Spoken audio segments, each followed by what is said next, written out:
આજે આપણે ગણિતના ત્રીજા ચેપ્ટરનું આ ચોથો વિભાગ આગળ ચાલુ રાખીએ છીએ. વિભાગ બહુ લાંબો છે એટલે હવે આજે આપણે જે ઉકેલ મેળવવાની વાત કરીએ છીએ, બે સમીકરણ હોય યુગ્મ સમીકરણ, તો એના એમ કે ઉકેલ મેળવવો એટલે એક્સ ને વાય જે બે ચલ છે એની કિંમત શોધવાની. તો ગણિતની રીતે એટલે આ બીજી નવી રીત છે. એટલે આપણે પહેલા એક લોપની જે રીત શીખી ગયા, આ લોપની રીતે કેવી રીતે આ એક્સ ને વાય ની કિંમત મળે એ શીખા. અહીંયા આપણે આ જરા જુદી રીતે ચોકડીની રીતે શીખવાના છીએ. એટલે પહેલા તો આ જે બે જે એના સમીકરણ છે, જે યુગ્મ જોડી કહેવાય, એના વિશે ફરીથી જોઈ લઈએ, સમજી લઈએ, એટલે પછી આપણે એના સહગુણકો પણ ખ્યાલ આવે. એટલે આપણે એક સમીકરણ છે a1x વત્તા b1y વત્તા c1 બરાબર 0, અને બીજું સમીકરણ છે a2x વત્તા b2y અને વત્તા c2 બરાબર 0. એટલે આ યુગ્મ એટલે આ બેની જોડી થઈ.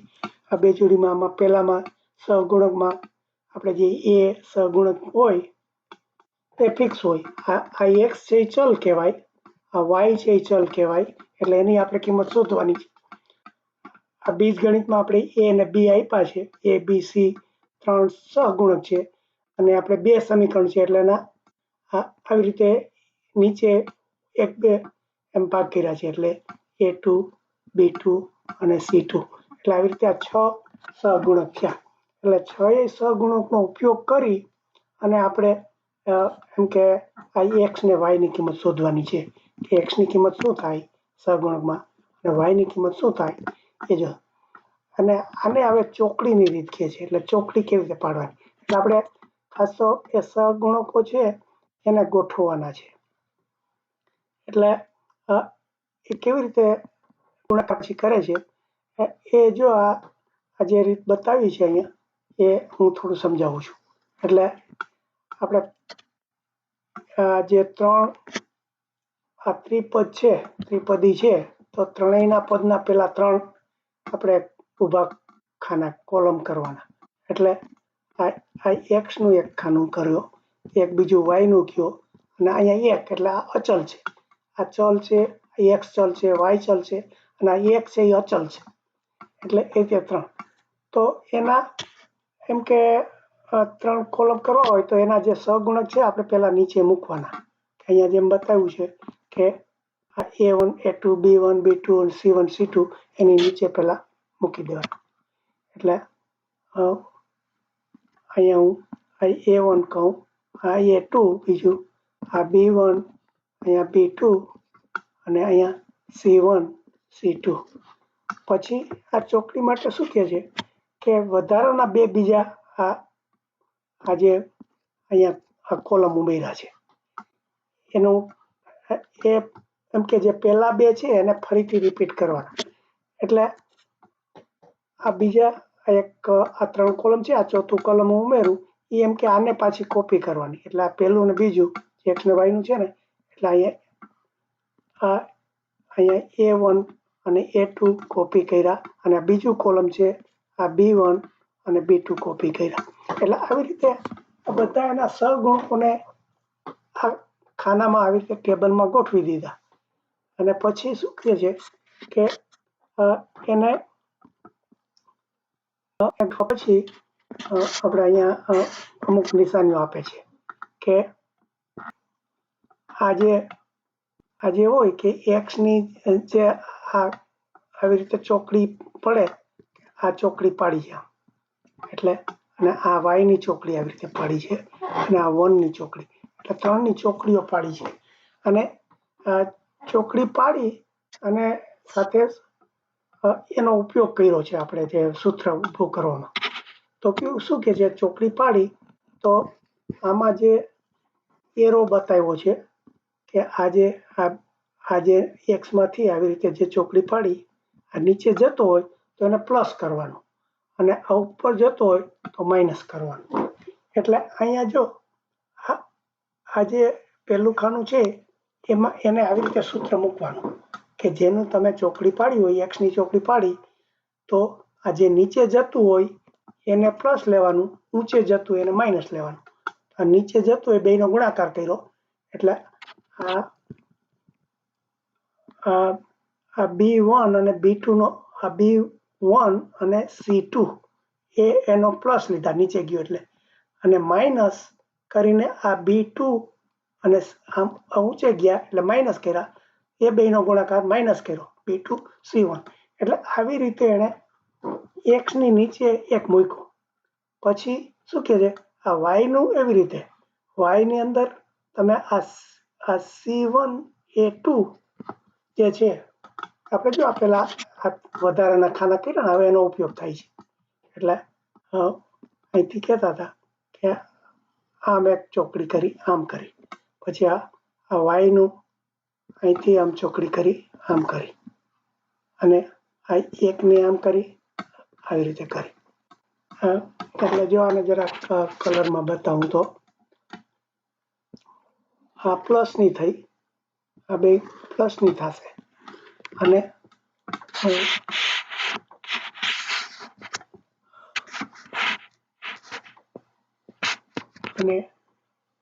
આ માઇનસની થશે. એટલે આવી રીતે આ ત્રણે ત્રણનું નીચે જાય એ પ્લસ ઓર માઇનસ, એવી રીતે 5 ખાના કરી અને જે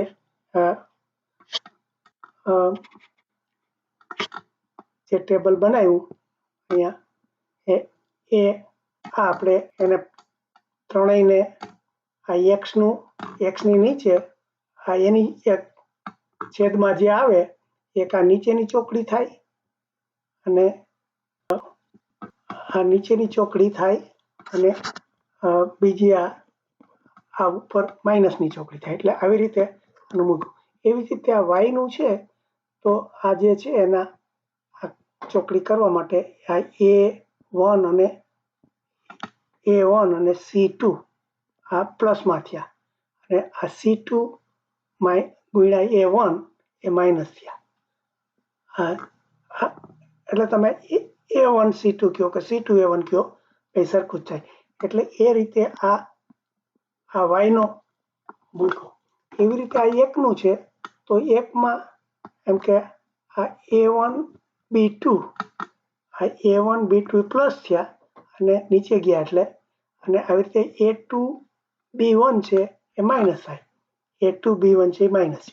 એટલે આવી રીતે આ ત્રણ આજે આપણે ઊભા કોલમ કર્યા હતા, 5 કોલમ કર્યા, 5 ને આવી રીતે કર્યા ને એને બધાને આવી રીતે છેદમાં મૂક્યા. જે ચોકડી નીચે જાય એનો ગુણાકાર કરવાનો, ઉપર જઈને માઇનસ ગુણાકાર કરીને માઇનસ મૂકવાના. એટલે અને એ બધાને પછી આ બધા સરખા છે એ મૂકવાનું. એટલે એક્સના છેદમાં વાયના છેદમાં આ બધે આ રીતે. એટલે એમ તમે મૂકી દેશો અને પછી આ એક્સને તમારે એટલો છૂટો પાડવો હોય તો આ એક્સને છૂટો પાડવો હોય તો આની સાથે લઈ જાઓ તો શું થાય, આ એક્સ આ જે 1 છે આ B1 C2 જે છે એ પેલી બાજુ આ અંશમાં આવી જાય. જો ફરીથી આપણે જોઈ લઈએ કે આ જે આપણે ત્રણ એના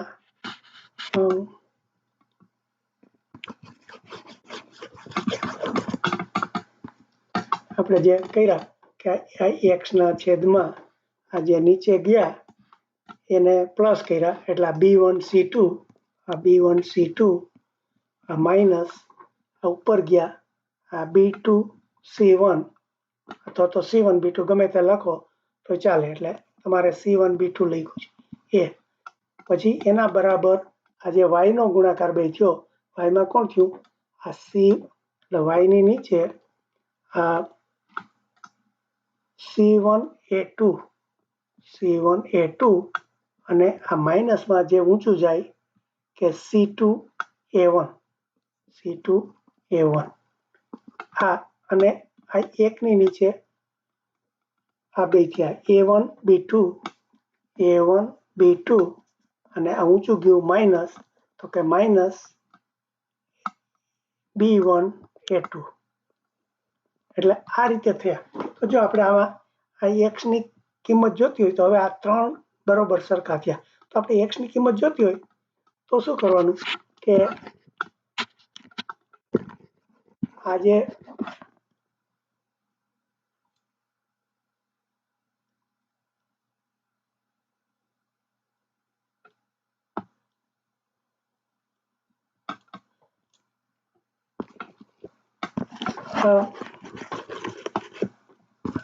આમ તો આપણે જે લોપની રીતે કર્યા હતા ને એવું જ થશે. એટલે આપણે આ બેયને ભેગા કરવાના.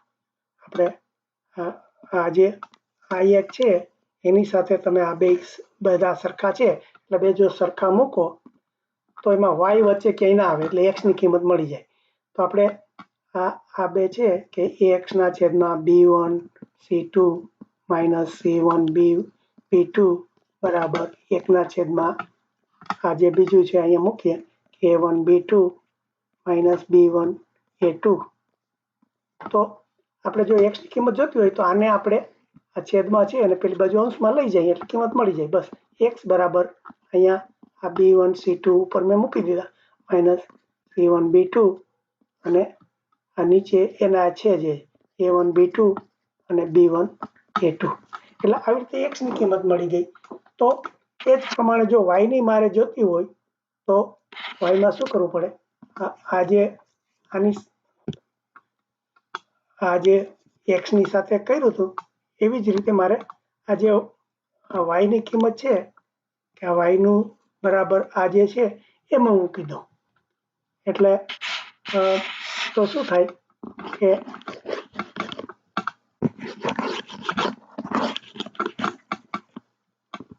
એટલે આવું મારે હતું y ની છેદમાં a1 c1 a2 minus c2 a1 બરાબર આ જે 1 ના છેદમાં a1 b2 અને b1 a2. આપણે જે પેલી ચોકડી કરી હતી ને એના ઉપરથી એમ કે આ આપણને કિંમત મળી હતી. હવે આપણે y શોધવું હોય તો આને મારે ઉપર લઈ જવું પડે, છેદમાં છે એટલે તો y ની કિંમત મળી જાય. y બરાબર આ c1 a2 c2 a1 ના છેદમાં આ જે છે છેદમાં a3 a1 b2 minus b1 a2. એટલે આ રીતે આપણે x અને y ની જે કિંમત શોધી એ બસ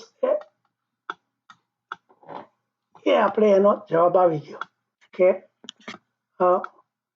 આજે મારે x બરાબર આ થશે અને y બરાબર આ થશે. હવે એમાં આ જરા માઇનસ કરીને મૂકી દીધા છે.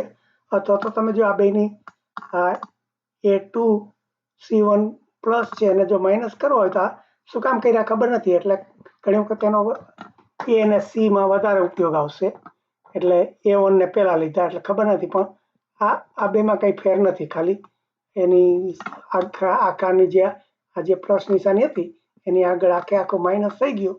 આ જે ઉપરની સંખ્યા હતી એ ઉલટાવી નાખી. એટલે એ રીતે આ રીતે આપણે આ x ને y નો ચોકડીથી ઉકેલ મેળવો. એટલે ચોકડી એટલે આપણે આજે કીધું કે આજે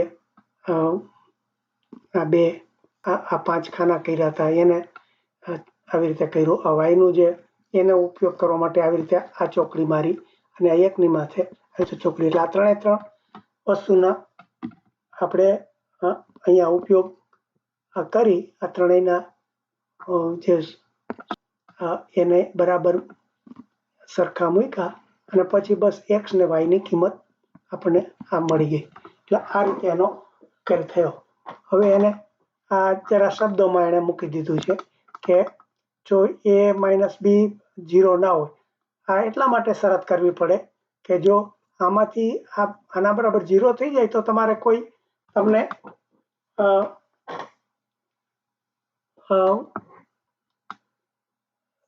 તો સહગુણક બધા 0 થઈ જાય તો એને કોઈ કિંમત જ ના મળે.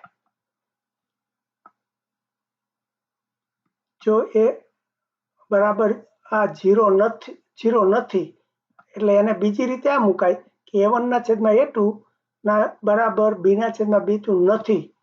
આ આપણે પહેલા શીખી ગયા એટલે એ પ્રમાણે હોય તો એનો અનન્ય ઉકેલ છે એટલે કે તો એનો એક જવાબ આવે. એટલે આપણે આજે આ બધી વસ્તુ અહીંયા છે ને એના ઉપરથી જ આ તારણ કાઢ્યા છે. એટલે બીજું તારણ શું છે? A1 એના ના છેદમાં બરાબર B1 B2 હોય અને B1 ના છેદમાં B2 ના હોય અથવા તો આ ના હોય તો આની કિંમત 0 થાય એટલા માટે એનો કોઈ ઉકેલ નથી. આ બધું આને આ વસ્તુ આડાવડી ગોઠવીને કીધું છે. એટલે આ જે શરતો આપણે પહેલા શીખ્યા હતા એ શરતો પાછી અહીંયા આવી ગઈ. એટલે આપણે આ જે સૂત્ર મળ્યું હતું એને રીતે ગોઠવું. અને જો આ ત્રણેય સરખા હોય A1 છેદમાં B ના B2 અને C1 છેદમાં C ત્રણેય સરખા હોય તો એના અનંત ઉકેલ છે. એટલે આ જે વસ્તુ આપણને પેલા લોકમાં બતાવી હતી એ ફરીથી અહીંયા આ ચોકડીની ત્રીજી રીતે ગણીને આપણને સાબિત કર્યું.